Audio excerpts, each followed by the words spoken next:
Bonjour les amis et amis. Bonjour aux cousins canadiens et québécois, amis québécois et québécoises. Euh, c'est très difficile aujourd'hui. Je voudrais parler à nos amis ukrainiens et nos amis russes. Et oui, parce qu'ils sont pas tous mauvais. Il n'y a pas d'histoire de méchants et de gentils. C'est une grosse connerie politique qui entraîne une véritable catastrophe humaine. Grande pensée à toutes les mères de famille et les pères que je souhaite que leur fils rentre, ou les pères ou les mères rentrent vivants, qu'ils soient ukrainiens ou russes. Et les propagandes y vont à bon train pour activer la haine, certainement. La haine fait partie de la panoplie de la guerre pour donner plus quand ça, de plus de violence, pour qu'ils soient plus combatifs. C'est un... Oh là là là là. C'est un cercle vicieux qui vont activer pour remporter une victoire. C'est pas une victoire, vous allez remporter, mes pauvres amis russes et ukrainiens. Ukrainiens, bon, apparemment, ils n'ont rien demandé. Hein. Vous êtes venus chez eux pour je ne sais plus quelle cause, une cause politique, certainement, et bousculer leur vie paisible, leur paix. Et, et vous, imbriqué dedans, et certainement qu'au début, euh, et ça fait partie aussi de l'homme, de la... Comment je peux dire ça? Un mécanisme dans les hommes, un peu comme un match de foot, vous savez, quand on est entraîné par la foule, quand on est entraîné par les cris et les clameurs, nous allons gagner, et tout ça, ça active énormément de sentiments qui fait partie de notre... comment je dirais ça, qui fait partie de notre... ce qui est programmé intérieurement. Et moi, dans mon enseignement que je vous ai dit, enfin l'enseignement, j'étudie le bouddhisme, et ils disent que dans le bouddhisme, d'ailleurs je vais peut-être vous en parler un petit peu du bouddhisme, parce que pourquoi je l'étudie. Je ne veux pas faire de promotion, hein, non, non, non, c'est simplement un peu comme du style, je ne sais pas si vous avez déjà vu, Alien Theory. Alors, dans le bouddhisme, ils avaient enseigné qu'il ne fallait pas faire attention ah, de ce sentiment qui peut nous entraîner dans une euphorie et prêt à suivre euh, un groupe pour faire je ne sais quelle action. Bon, c'est une action de marquer des buts, comme ils disent, à l'adversaire. On dirait plutôt au joueur en face. Déjà, le mot adversaire, c'est l'ennemi. Ce qui est pratiqué souvent aussi en France, vous savez, le club Paris contre le club Marseille. Voilà. Et après, il y a des bagarres. Faut pas s'étonner. Ils sont tellement. Voilà. C'est animer l'esprit combatif, de vaincre, et pour amener la victoire, terrasser l'adversaire. Donc les Russes, je pense que, pas tous, hein, mais qui ne se font pas avoir, qui ne se laissent pas avoir. Il y en a certains se font bringuer dedans. Mais bon, il y en a certains, ce sont des guerriers nés. Alors, il y a guerrier et guerrier. Hein. On peut être guerrier et sage, et être guerrier chaotique. Ouais. Je ne sais pas si vous avez si vous avez participé au jeu de rôle, c'est bien expliqué la chose. Et le guerrier neutre. Mais bon, euh, ceci dit, j'ai quand même un pincement au cœur parce que bon, il va certainement avoir beaucoup de de décès, des jeunes gens, qui peut être mon fils ou votre fils, malgré mon âge. Et Dieu seul le sait, ou vous savez ça dépend de quelle religion vous êtes, ou Allah, ou dans le bouddhisme, il n'y a pas de Dieu. Hein. Non. Bon, il y a des dérives, mais dans la racine du bouddhisme, ils ne croient pas en Dieu. Faut que je vous explique ça. Un peu dans le style Alien Theory. Je peux même vous faire partager mon expérience là-dessus. Faire des raccourcis pour que vous compreniez à peu près. Parce que bon, c'est beaucoup plus compliqué que ça. Et voilà quoi. Donc,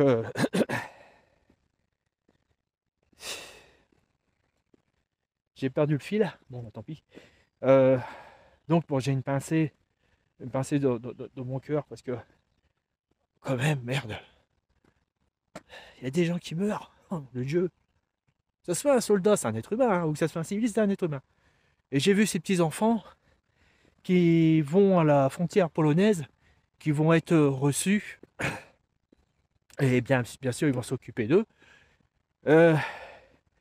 Bon, tout de suite, pourquoi on n'a pas accepté... enfin, si, on a accepté quand même des réfugiés syriens. Mais là, tout de suite, j'ai entendu qu'on on a accepté plus les Ukrainiens que les Syriens. Vous êtes compliqués, les gars. Ah.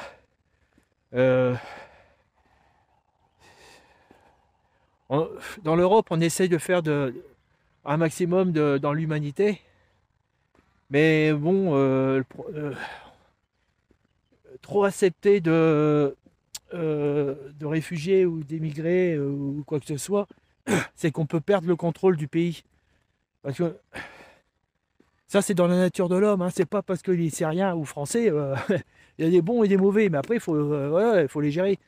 Déjà, nous, on a des gros problèmes de délinquance et d'insécurité qui est de plus en plus, et on le voit. Hein. Et là, on voit que il n'y a pas de gérer. C'est politique et déjà chez nous, ils cachent beaucoup de poussière sous les tapis. Et là, il y a beaucoup trop de poussière en ce moment. Ouais. Bon, ça, c'est encore une autre chose que je peux vous en parler, qui peut faire partir aussi de la gestion des civilisations, qui peut être intéressant à comparer à nos amis OVNI, qui peut être essayer de comprendre pourquoi ils n'interviennent pas. Enfin, pas directement, je pense. Alors, voilà. Et bon, bah, vous avez tout mon soutien. Ces pauvres Ukrainiens qui ont développé leur pays. C'est vrai qu'ils ont vraiment fait beaucoup de travail et qui sont. J'avais déjà côtoyé les Ukrainiens et ce sont des personnes qui bougent, qui étudient, qui aiment les sciences. Ah oui, bien sûr, il y a des gens qui sont pas bien dans les Ukrainiens, mais bon, je vous parle de ceux qui sont bien, comme il y a des Français qui sont pas bien, il y en a qui sont bien. Et je pense que c'est vraiment, et c'est vrai ce qu'il dit, c'est un peuple pas guerrier, pas tout à fait guerrier, mais progressif, dans le progrès, dans la science. Et il y avait peut-être beaucoup de choses que l'Europe aurait pu acquérir pour notre développement, pour l'espace, la future base lunaire qui doit s'installer sur la Lune, donc le progrès, qui pourrait nous amener à la longue au contact de nos amis ET, certainement qu'ils attendent qu'on soit un peu plus évolué, qu'ils disent ah voilà ils sont prêts maintenant, on pourra prendre contact avec eux. Ils sont un peu plus calmes. Et moi qui croyais que les guerres c'était plutôt dans les pays Maghreb et africains parce que bon ils sont en développement. Et là bing, nous pays un peu plus civilisés, voilà, ça fera pas. On peut dire c'est même pas à frapper à nos portes, c'est dans l'Europe. Ouais. Même s'ils sont pas européens, mais c'est dans l'Europe. Bon, ouais. Ouais, c'est une histoire de nom, hein, européen, fait partie de l'OTAN, pas de l'OTAN. Pourquoi bah, justement l'OTAN ne bouge pas beaucoup? Bah, le monde a un pistolet sur la tempe, le nucléaire. Et je les comprends qu'ils sont coincés, quoi. Ils se demandent si on fait ça, jusqu'où Poutine va aller. Et dans l'escalade, vous pouvez être sûr que ce soit dans les deux camps, même les autres présidents, en ce moment, ils sont pas bien. Hein. Ils sont là et ils sont nerveux. Hein. Et c'est des hommes comme tout le monde. Bah, là, ils sont stressés, ils ont peur. Et donc, ils se demandent quelle décision donc ils doivent prendre. Mais la bonne, mais pour pas déclencher, qui peut être déclenché l'apocalypse. Hein, parce que je pense que Poutine, si jamais ça va très très mal chez lui, certainement il serait capable de donner le feu vert pour balancer quelques missiles nucléaires, je ne sais où. Et qu'il y aurait, bien sûr, quand on voit dans des tas de films, la riposte, l'inévitable, où on ne peut plus reculer. Aïe aïe aïe. Et c'est pour ça que je compte un peu sur nos amis ET qui puissent intervenir pour absolument rendre des missiles inoffensifs. C'est vrai que ça tombe, mais il n'y aura pas l'explosion nucléaire. Quoi. Sinon, bah, je pense que nos amis ET, ils risquent de voir une Terre d'une autre couleur, où toute vie aurait cessé pendant un moment. Normalement, les radiations, d'après ce que j'ai compris, ça peut s'étaler sur 5 siècles, et à fur et à mesure, ça réduit. Et puis réduire totalité le néfaste des radiations, c'est 1 million d'années. 1 million d'années.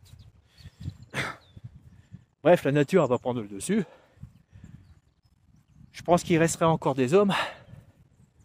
Dans quel état?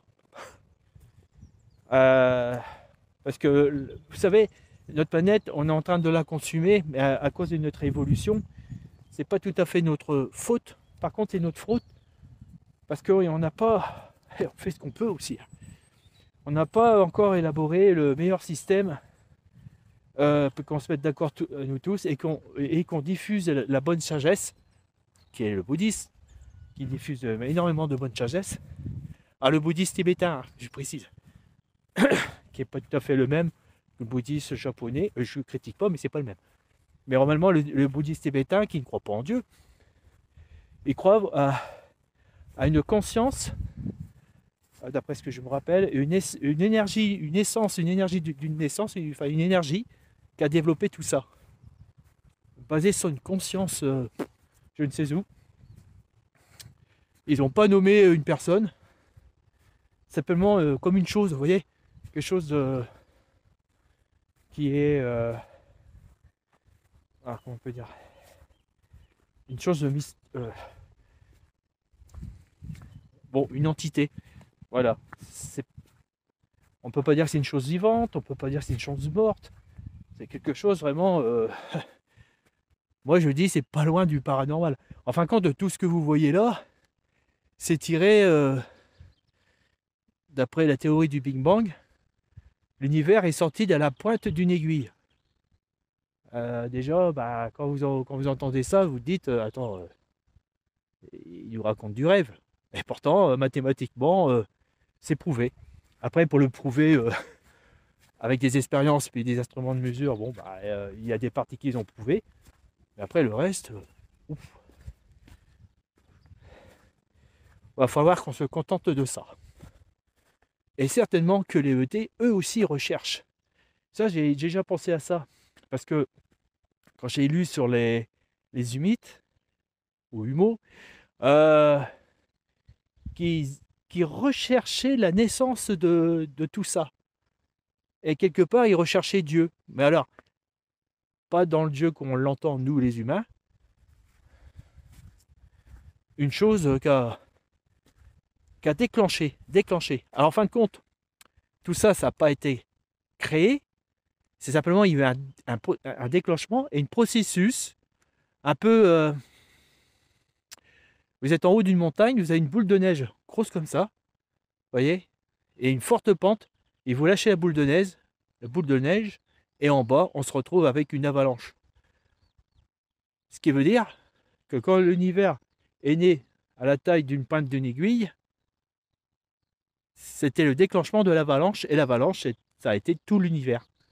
Tout des choses qui se sont mêlées, qui se sont mélangées, qui ont des actions à droite et à gauche, qui a créé des autres matières, et les autres matières a créé d'autres matières. Vous voyez ce que je veux dire? Mais ça, moi, je vais vous faire une vidéo là-dessus, parce que j'ai aussi sur la naissance de tout ça, j'avais déjà dit d'ailleurs. Je préfère m'arrêter là. Donc, en fin de compte, est-ce que cette guerre qui vient de se passer là-bas, est-ce que c'est utile? Non, ce n'est plus utile, les guerres. Maintenant, on est passé au-dessus de tout ça. Là, c'est une perte de temps pour le développement humain. C'est ça qui est affreux. Certainement, il y a des gens qui ne doivent pas mourir, qui vont mourir, hommes, femmes, enfants, personnes âgées. Vous savez, un obus, ça ne choisit pas où ça tombe. Et comment je peux dire? Il y a quelqu'un qui va passer. Excusez-moi. Bonjour. Même pas un bonjour. Ah, dis donc. Oh, c'est beau ça. Regardez. Ah, c'est que vous voyez. Le brouillard, il est tapis dans la vallée là. Et puis ce qu'on voit qui dépasse, ce sont des petits bois ou les maisons. C'est joli. Hein. Voilà. Donc c'est une perte de temps, c'est sûr. On casse tout. Enfin, on casse tout. Oui, bah, si je parle de l'humanité, moi, nous tous. Alors tout sera cassé. Forte pollution. Ça va pas arranger, pas arranger le dérèglement climatique. D'ailleurs, je suis fort étonné. Ce matin, je me suis levé et on a eu une forte gelée. On est en fin février. C'est vrai que l'hiver n'est pas terminé. Mais c'est marrant parce que ma mère m'avait parlé qu'elle avait vécu l'événement de quand Hitler a envahi la Russie. Je crois qu'il est passé par la Biélorussie, l'Ukraine et puis le reste. Et ils se sont chopés. Au même moment, l'hiver est arrivé parce qu'ils ont commencé au printemps et puis après l'hiver est arrivé, septembre, octobre, novembre. Et ma mère, elle m'a dit qu'on a eu un gros hiver avec 40 cm de neige en Picardie. Bon, avant il y en avait, hein. On n'a plus de ça. Hein. Maintenant, si on a une journée de neige, on a de la chance. Des gelées, ça on a, ouais. Mais pas aussi fort qu'avant quand j'étais jeune. Avant, il y avait moins 18, moins 24, ouais, vers janvier. Souvent vers janvier, c'est le point le plus froid. On n'a plus rien. Si on a moins 1, donc, je peux vous dire, preuve vivante, elle est bien là, hein, le réchauffement climatique. Hein. Ah non, c'est un dérèglement climatique. Ou c'est un réchauffement climatique qui crée un dérèglement climatique. Hein. Oh, c'est politique, vous savez. Ça revient au même. Bon. Voilà, bon. Ah là là. Oh, là, bah, les Ukrainiens, il y en a beaucoup qui ont rejoint comme volontaires l'armée ukrainienne pour défendre leur pays. Mais c'est un sacrifice. Perdre sa vie, c'est vraiment un gros sacrifice. Hein. Il va y en avoir des morts. Parce que c'est obligatoire. Parce que là, c'est un fort sentiment de protéger son pays et sa famille derrière. Et c'est pour ça qu'il y a beaucoup de familles qui vont qui vont en Pologne. De ce fait, tous ceux qui sont capables de se battre en sachant que leur famille est à l'abri, vous pouvez être sûr et certain que ça va être des lions contre les pauvres Russes, les pauvres jeunes Russes, les pauvres gosses, voilà, ou des pauvres pères. Et j'en suis sûr qu'il y a beaucoup de Russes qui n'auraient pas voulu cette guerre. Et là, ils participent à, aussi bien Ukrainiens, malgré eux, hein, c'est pas de leur faute, mais à une tuerie organisée. Et quand ils vont rentrer chez eux, ils seront choqués à vie. C'est obligatoire. Sauf si c'est des... Ah, ça arrive. Sauf si c'est des psychopathes ou des cinglés, quoi. Ceux-là, ils survivent bien. Ou des gens qui n'ont pas forcément mauvais, mais qui n'ont pas une grande intelligence qui peut leur sauver et qui ne savent pas ce qui arrive et ils comprennent pas ce qui arrive. Et quand ça sera la fin, bah, ils reprendront leur vie normale et puis ils vont plus chercher à comprendre. Voilà. Bon, ça, je vous parle de ça en raison de mon expérience par rapport à mes parents qui ont et mon grand-père, ma grand-mère, qui ont mon grand-père et ma grand-mère, ils ont eu deux guerres, ils ont vécu deux guerres. Et quand je leur parlais et je voyais leur réaction, bon, ils racontaient mais ils s'en vantent pas. Ils sont pas, voilà. Après j'ai vu qu'il y avait beaucoup de Russes qui manifestent aussi pour arrêter ça. Là, franchement, amis ukrainiens, vous pouvez remercier des Russes qui manifestent pour arrêter cette guerre. Pour arrêter cette tuerie. Ah, ils sont pas avec vous, ni avec Poutine. Je veux dire, ils sont pour la paix, ils sont pour le monde, l'humanité. Ça me fait plaisir, mais là, franchement, je vous dis, ils prennent des risques. Hein.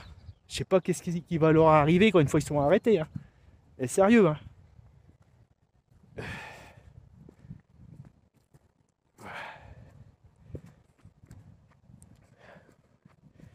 Alors, ils vont essayer d'éliminer le président parce que c'est le point qui peut arrêter la guerre.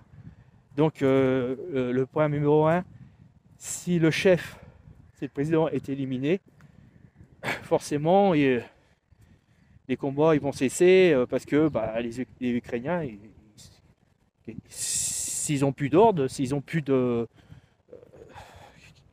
quelque chose qui les dirige, qui leur donne envie de se battre parce que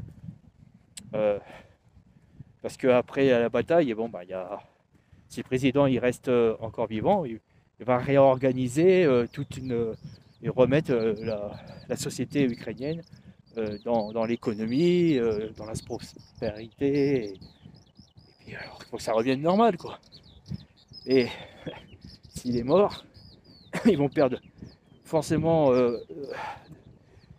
ils auront un désespoir profond. À part que, bon, ça peut être rare, mais ça peut arriver. Et ça, bon, ben, Poutine, je crois qu'il s'en doute, que quelqu'un prend la place au président, une autre personne, ça peut être un ministre, ça peut être qui va encourager le combat. Là, ça ressemble fortement un peu la guerre avec les Allemands et les Français. C'est que bon, à la fin, on avait perdu notre président. Pourtant, le président, il présidait plus. Et sauf un général de Gaulle qui s'est réfugié en Angleterre et qui a tout de suite pris les rênes pour signaler, pour dire aux Français qu'il prenait la place de chef d'État. Et là, forcément, bah, ici, il y a une organisation de guérilla et de résistance, sabotage et tout. Bah, on était des terroristes. On était venus des terroristes dans notre territoire, avec l'appui de l'Angleterre. Et nos amis canadiens aussi, qui étaient pilotes pour effectuer des raids sur des points stratégiques. Et quand ma mère me racontait que quand il y avait un avion qui tombait, imaginez qu'il y avait un avion qui tombait là, la résistance française courait le plus vite possible euh, pour aller chercher les pilotes avant que les Allemands arrivent. Ils étaient cachés. Alors, si je me rappelle, elle me disait qu'ils étaient envoyés soit en Normandie ou en Bretagne. Et c'était les marins pêcheurs normands ou bretons qui les cachaient dans les cales à poissons pour aller en pêche. Et je sais pas comment ils faisaient, mais pour les ramener en Angleterre, quoi. Ils avaient autorisation de pêcher, mais enfin, il y avait une limite. Hein. S'ils dépassaient la limite, les Allemands ils coulaient le bateau de pêche. Hein. Alors, je sais pas comment ils faisaient. Là, c'est un grand mystère. Voilà, voilà. Donc, juste après, ça va se terminer peut-être comme avant chez nous, en attendant qu'ils attendent des renforts. Et là, l'Europe, elle fait ce qu'elle peut. Elle est comme vraiment, on est vraiment coincé. Là, bon, ils envoient des armes. C'est vrai que se battre sans armes, autant d'y aller torse nu devant les Russes. Moi, je crois pas qu'ils vont nous tirer dessus. Si on est torse nu, ils vont les capturer. Enfin, imaginez que je suis un Ukrainien, je fais ça, ils vont me capturer et puis je serai prisonnier. Il va dire, ce mec-là, il est cinglé. Ouais, il cache une bombe. Ah, il peut se faire abattre s'il cache une bombe, si c'est type d'être une menace. Il peut se prendre une balle entre les deux yeux, comme disait mon père, qui a combattu. Ouais. Bon, il parlait pas beaucoup de ce qu'il avait fait. Il n'était pas fier du tout. Parce que bon, pour nous, les Allemands, ils étaient pas loin de chez nous, c'était nos cousins. Hein. Et en France, il y avait de la famille allemande. Il y avait de la famille allemande qui avait de la famille française.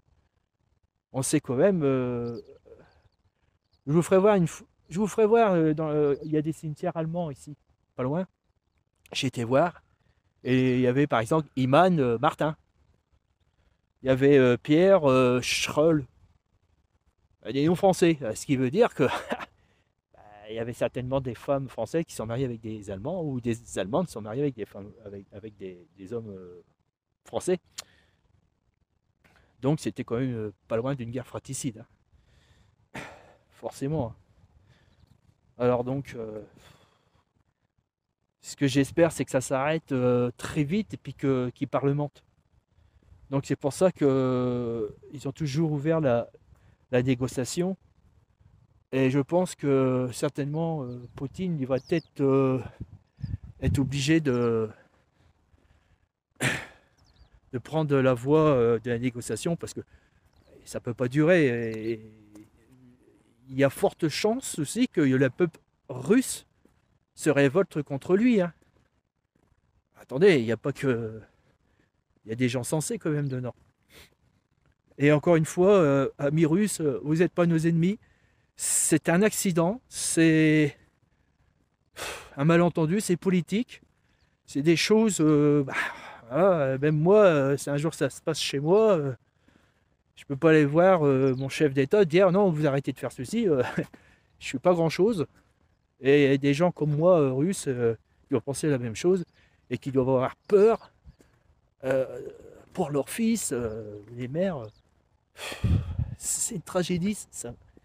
C'est affreux parce que j'ai des pensées. Mes pensées se mêlent aux histoires de ma famille, comment ça s'est passé ici. D'ailleurs, ici, vous voyez, c'est un champ. Ici, il y avait de l'artillerie artillerie française. Ici. Vous voyez? Et ça se voit pas. Hein. Et là, j'ai déjà détecté avec un détecteur ici, il s'est rempli de balles allemandes qui venaient de là-bas. Et là, je vous promets qu'il y avait des tas de morts. Est-ce qu'on voit quelque chose? Aucune trace. Mais là-dessous, j'ai déjà creusé avec la détection. Et il y a de la terre brûlée. Je suis tombé sur des sacs de toile, des douilles d'obus. Voilà. On remarque que c'est une bonne position parce que vu qu'on est en hauteur, c'était une bonne position pour l'artillerie. Hein. Elle avait tout ça, vous voyez, jusque là-bas. Et le front allemand, il était derrière cette colline ou à cette colline. Attends, il est entre... Ouais, à cette colline, ils étaient là. Ils sont restés ici peut-être 2-3 ans, un truc comme ça. Avec des escarmouches, des petites batailles. C'était pas la grosse bataille ici, mais bon, mais il y avait quand même des assauts quand même.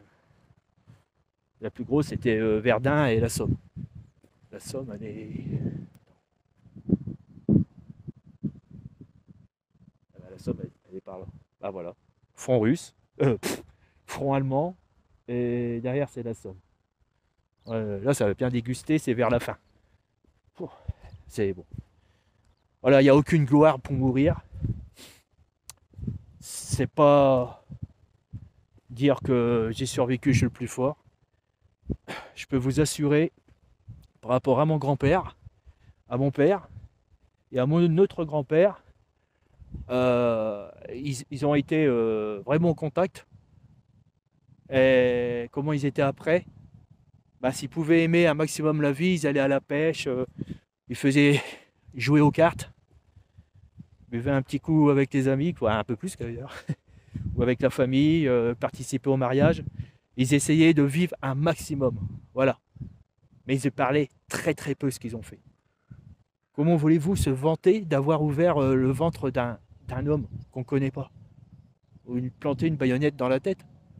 Oh, putain. Ou pire, les voir sortir en flammes. C'est ce qui est en train de se passer en ce moment.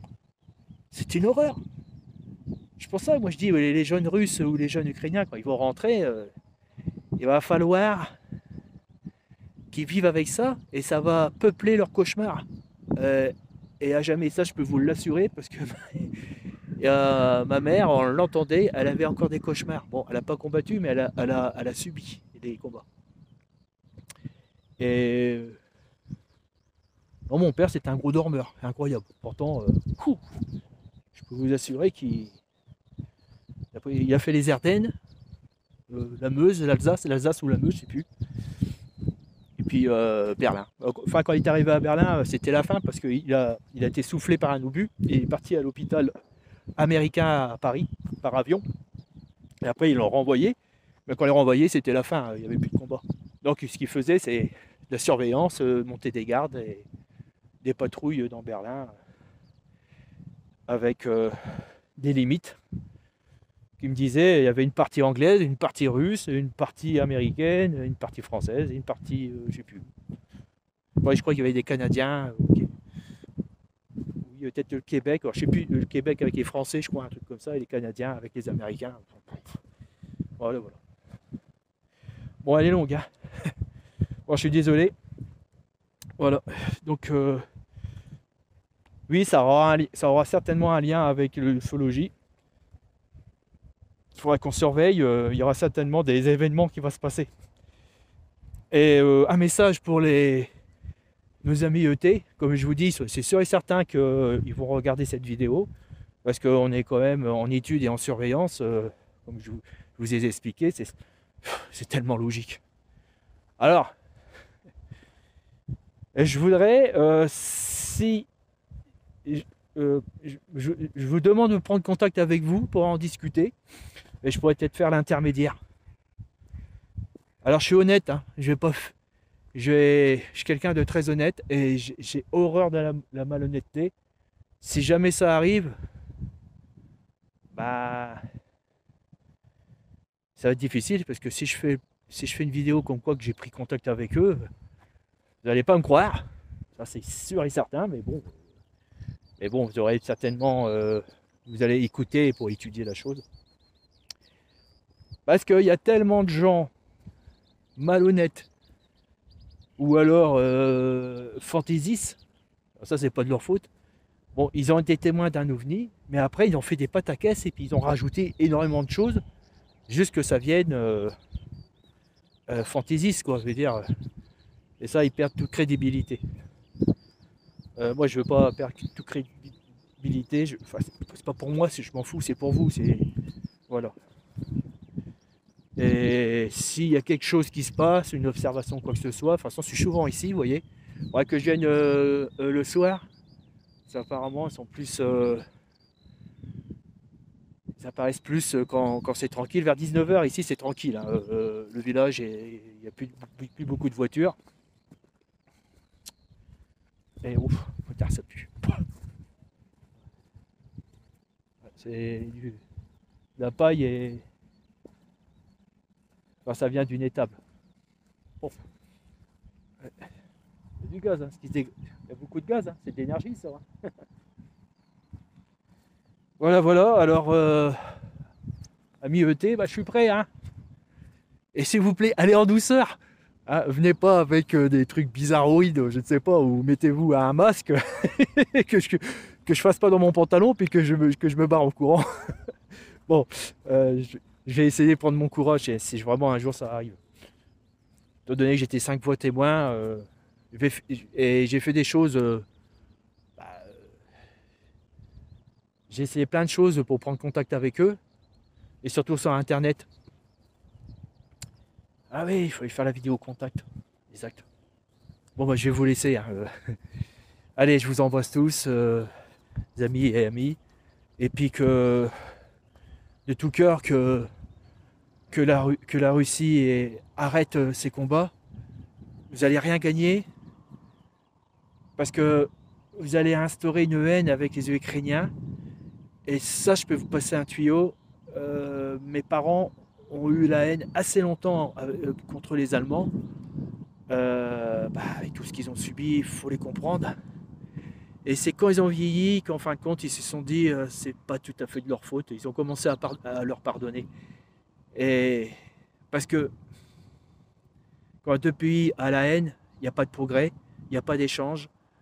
Et c'est une, une grande perte de temps, la haine. On peut penser à autre chose, faire autre chose de plus intelligent, créer des choses qui peuvent servir à notre civilisation. Pas la haine. Et ça, je sais ça avec le bouddhisme. Ouais. Tiens, faut que je fasse une vidéo aussi sur le bouddhisme parce qu'il y a une partie qui est très intéressante, comme dans Alien Theory. C'est ce que j'ai compris. Bon, je suis vraiment un bavard, excusez-moi. Allez, à bientôt les amis. Allez, bye. Je vous embrasse. Et une grande pensée pour les Ukrainiens et les Russes. Je souhaite que, là, plus court possible, que Poutine trouve une porte pour arrêter tout ça. Mais malgré tout, Monsieur Poutine, il va falloir que vous gérez, et ça va être très difficile pour vous, parce que vous aurez ça sur votre dos, malgré le peu de temps que vous avez à vivre, vous avez un certain âge, vous aussi vous êtes près de la porte de la sortie comme moi. Et pour vous aussi c'est une tragédie personnelle. Oh quel bordel. Allez, courage les Ukrainiens. On est encore là l'Europe, mais on ne peut pas tout faire, c'est malheureusement.